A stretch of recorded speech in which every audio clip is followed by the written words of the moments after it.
जब आपके परिवार पे गुजरेगी तब आप क्या करेंगी? और आगे दो उधर राजनीति मैम क्या मांग रही है भाई लेना सर अली ला आप पीछे जाओ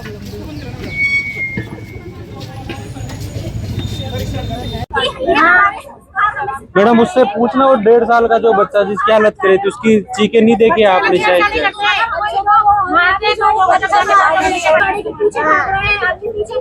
बच्चा का काटना देते हैं आपको, बच्चा को मारते करना है, दूसरे को मार रहे हैं वो नहीं है, बच्चा मर रहा है दिख रहा है। जानवरों के साथ किस तरीके से बिहेव किया जाना चाहिए, उनको कैसे वो भी सिखाया जाएगा। मैडम लगातार आप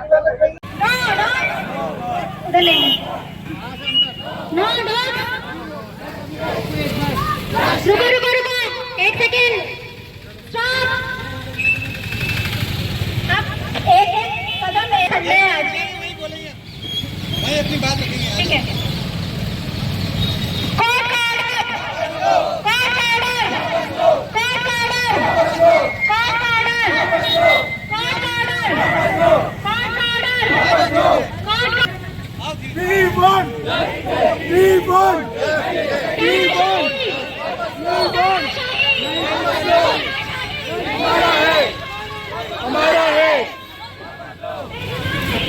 मैडम आगे देखो।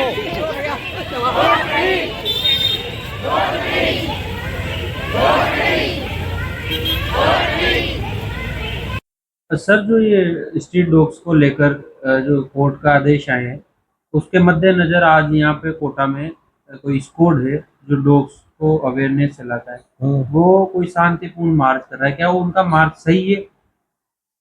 देखो, वैसे तो इस दुनिया में ईश्वर की बनाई हुई है, और इसमें चींटी से लेकर के हाथी को और मछली से लगा करके मगर तक, और इसे ये ना जो चिड़िया से लगा करके गरुड़ तक, बाज तक, सभी को जीने का, मनुष्य को सबको जीने का अधिकार है। लेकिन जिस प्रकार से शहरी वातावरण अभी वर्तमान में जो जनसंख्या का संतुलन है और घनत्व तो एकदम बढ़ा हुआ है, अभी जो कुत्ते हैं इनको इतने ज़्यादा केस आ रहे हैं आजकल काटने के, चलते हुए आदमी की गाड़ी पे चलते हुए को टांग पकड़ लेते हैं, पीछे से गाड़ी से गिरा देते हैं, छोटे बच्चे जा रहे हैं तो उसको पीछे से काट लेते हैं। मतलब आपको पता ही नहीं है कि कहाँ बैठा हुआ है, एकदम से बैठा हुआ कुत्ता है, पता नहीं उसके दिमाग में क्या चल रहा है, एकदम चलते उठ के खट आपको पकड़ लेगा, काट लेगा। तो ऐसे में जरूरी है, अभी सुप्रीम कोर्ट ने जिस प्रकार से, जाने कितने वीडियो हम देखते हैं जिसमें इतना बुरी तरह से बच्चों को घायल कर रहे हैं, नवजात बच्चों को उठा उठा के ले जा रहे हैं। तो ऐसे इस प्रकार का जंगली वहशीपन जो अगर समाज में जो आदमी रहते हैं उनके बीच में इस प्रकार के जानवर रहेंगे तो किस प्रकार से समाज अपने आप को असुरक्षित महसूस करेंगे, बच्चे, बूढ़े, बुजुर्ग। तो इसलिए उनकी सुरक्षा के लिए सुप्रीम कोर्ट ने और हाई कोर्ट ने जो गाइडलाइन जारी की है उसकी पालना होना बहुत जरूरी है। और ये जो प्रदर्शन कर रहे हैं जो लोग अपने आप को बहुत बड़ा कुत्ता का हितैषी मानते हैं, तो वो अपने घरों में रखिए, इनको अपने घरों में बांध करके रखिए अंदर, और जिम्मेदारी ले, किसी को काटेगा तो मेरे ऊपर FIR होगी, इस प्रकार की जिम्मेदारी ले, अपनी रेस्पॉन्सिबिलिटी निभाए। बीमार हो कुत्ता तो उसके रेबीज की, उसके पहले इंजेक्शन लगाए, वैक्सीनेशन करवाएं उसका। अब सड़क पे घूमते हुए कुत्ते को वैसे तो कभी पूछेंगे नहीं, और अभी समाज सेवक बन करके इस प्रकार से आगे कर दी। ये इतने ज़्यादा अवेयरनेस है जानवरों के प्रति, कुत्ते के प्रति क्यों हो रहे हैं, ये बकरों के प्रति भी हो रहे हैं, मुर्गों के प्रति भी हो रहे हैं। कितने मुर्गे रोज डेली काटे जा रहे हैं निर्दयता पूर्वक तरीके से, कितने बकरे काटे जाते हैं। तो क्यों नहीं बोलते उस समय कि यार इतने बकरों को काटे जा रहे हैं साहब, बकरा काटता नहीं है केवल, कुत्ता काटता है। तो कुत्ते तो हानिकारक है, वो तो काट रहा है, उसके काटने से रेबीज हो रहा है। बकरा तो काट नहीं रहा, उसके काटने से कोई मर नहीं रहा, ये उठा उठा के किसी को नहीं ले जा रहे। तो ऐसे लोगों, ऐसे जानवरों के प्रति तो नहीं बोल रहे जिनके साथ क्रूएल्टी हो रही है, जिनकी गर्दनें काटी जा रही है, जिनको सड़क पे टांगा जाता है दुकानों पे, जिनको है ना जो आधी गर्दन काट के बहुत देर तक छोड़ा जाता है, तड़प तड़प के मर रहे हैं। तब ये कहाँ जा रहे हैं अवेयरनेस करने वाले, और आज बकवास कर रहे हैं कि हम प्रदर्शन करेंगे कुत्तों के लिए। जिनको बच्चों को काट रहे हैं, जिनकी रेबीज हो रहा है, जिनके परिवार में मौतें हो रही है, उनका जिम्मेदार कौन होगा? सुप्रीम कोर्ट ने जो कहा और हाई कोर्ट ने कहा है कि अगर कोई कार्रवाई में बाधा डालता है तो इनके खिलाफ FIR दर्ज की जाए। बिल्कुल सही कहा है, सख्ती से पुलिस को निपटना चाहिए, प्रशासन को निपटना चाहिए। सर, कोटा में भी ऐसी घटनाएं देखी गई, 1.5 साल का मासूम जिसको नोच लिया गया, वो दर्द से करा रहा था। रेबीज से भी बहुत सी जाने जाती है, अपन ने देखी है कहीं भी। तो कहीं ना कहीं जो कोर्ट की गाइडलाइन थी वो सही है, और जो ये जो स्क्वाड वाले ये प्रशासन को सख्ती से कोर्ट की गाइडलाइन का पालना करानी चाहिए, और ऐसे लोगों की कतई चिंता नहीं करनी चाहिए। ये लोग केवल दिखावा के लिए NGO कर करके फालतू की बातें करते हैं, अपने आप को बहुत बड़ा पर्यावरण का हितैषी बता रहे हैं, लेकिन वास्तव में पर्यावरण के हितैषी हैं और इतना बोलने की इनकी ताकत है तो बोल के देखें कि बकरों को निकाटे एक साथ हजारों लाखों की संख्या में एक ही दिन में, इतने मुर्गों को रोज निकाटे एक साथ एक ही दिन में। इस प्रकार की क्रूरल्टी और जानवरों के साथ हो रही है तो वहाँ इनको नजर नहीं आ रही, कुत्ते के साथ ही नजर आ रही है, जबकि उनको मारने का आदेश नहीं है, शेल्टर होम में रखने का आदेश दिया है, उनको सुरक्षित स्थान पर रखे और ताकि उनका पालन पोषण भी अच्छा होगा। नाली का पानी पी रहे हैं, गंदा खाना खा रहे हैं, उससे तो अच्छा ना गवर्नमेंट उनकी व्यवस्था करेगी, शेल्टर होम में रखेंगे, उनकी सुरक्षा होगी, देखभाल होगी, बीमार होंगे तो इलाज होगा, उसमें क्या बात है, और प्रॉपर वैक्सीनेशन होगा, ये जरूरी है बहुत ज्यादा। आपका नाम और पद बताइए। Manoj Puri, advocate, bar association Kota का अध्यक्ष। सरकार से यही मांग है कि जिस तरीके से हर राज्य में सुप्रीम कोर्ट, कहीं पर हाई कोर्ट की तरफ से ये आदेश पारित हो रहे हैं कि सड़क पर जितने भी जानवर हैं, स्पेशली जो डॉग्स हैं, उन्हें उठा करके शेल्टर में भर्ती कर दिया जाए। हमारे जितने भी हम पशु प्रेमी हैं, ये हमारे लिए आवारा डॉग्स नहीं है, ये हमारे लिए हमारे बच्चे हैं। तो हमारी सरकार से मांग है कि आप शेल्टर बनाइए बिल्कुल, लेकिन उन डॉग्स के लिए जो डॉग बाइट कर रहे हैं, सभी के लिए नहीं। अगर किसी एक डॉग का गुनाह है तो उसको सजा दी जाएगी, उसका इलाज करवाया जाएगा, लेकिन इसका मतलब ये नहीं है कि पूरे देश के डॉग्स को आप उठा करके जेल में भर्ती कर देंगे। ये एक क्रूरता है, इसे एनिमल क्रूएल्टी कहा जाएगा। और सरकार जो कह रही है कि भाई हम इनका ध्यान रखेंगे या हम इन्हें खाना खिलाएंगे, आपको पता है कि जो डॉग्स होते हैं वो एक ऐसी प्रजाति होती है जिनको एक साथ रखा नहीं जा सकता है। सरकार की बात करें, कोर्ट ने भी आदेश दिया है इसको लेकर, कोर्ट को भी सभी नहीं दिया है, राइट वाले को बोल दो तो आप।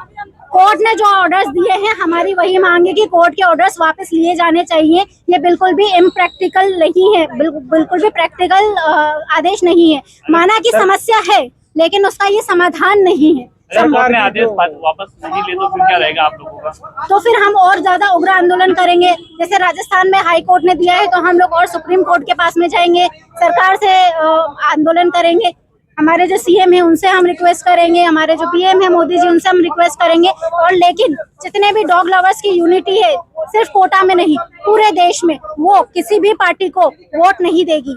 ये देखिए अधिकार, एनिमल क्रूएल्टी, एनिमल के ये अधिकार है, ये पूरे नियम है।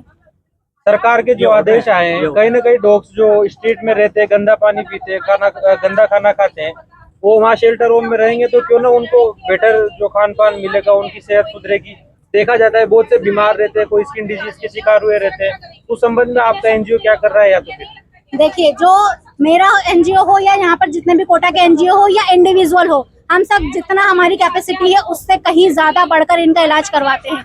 जो आप कोर्ट कह रही है कि हम वहाँ पर इनको खाने पीने की सुविधा देंगे, इनका इलाज करवाएंगे, आप बताइए कि जितने भी डॉग्स है, अगर वो एक जगह रहेंगे, डॉग्स में फैलने वाली बीमारी होती है, वो कितनी मात्रा में वो बस्ट आउट होके बाहर आएगी, आप उसको कंट्रोल ही नहीं कर पाएंगे, काबू कर पाना ही मुश्किल हो जाएगा।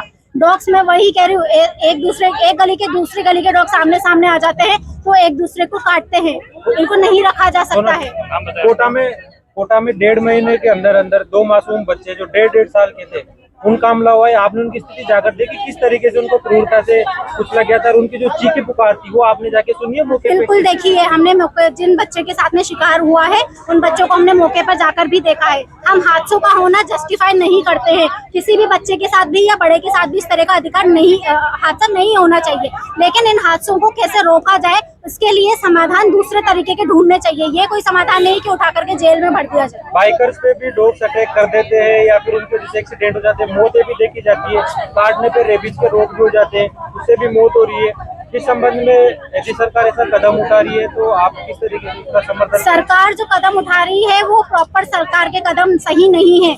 सरकार सिर्फ ये कदम उठा रही है उठा करके जेल में भर दो, ये नहीं है। सरकार को उनका स्टेलाइजेशन करवाए, सरकार उनका वैक्सीनेशन करवाए, सरकार फीडिंग पॉइंट्स बनाए। अभी आज जितने भी फीडिंग करवाते हैं डॉग लवर्स, उनको फीडिंग करवाने के लिए भी एक ऐसा लगता है कि उनको क्राइम कर रहे हो, चुप चुप के फीडिंग करवानी पड़ती है। सरकार फीडिंग पॉइंट्स क्यों नहीं बनाती है? आपका जो एनजीओ उसको कहीं से फाइनेंशियल सपोर्ट मिलता है या फिर क्या है? हमें कहीं से किसी भी प्रकार का 1 रुपए का सपोर्ट नहीं मिलता है। जितने भी हमें पशु प्रेमी हैं, सभी संस्थाएं या सभी इंडिविजुअल रेस्क्यूअर से अपनी जेब से खर्चा करते हैं। सोनल गुप्ता।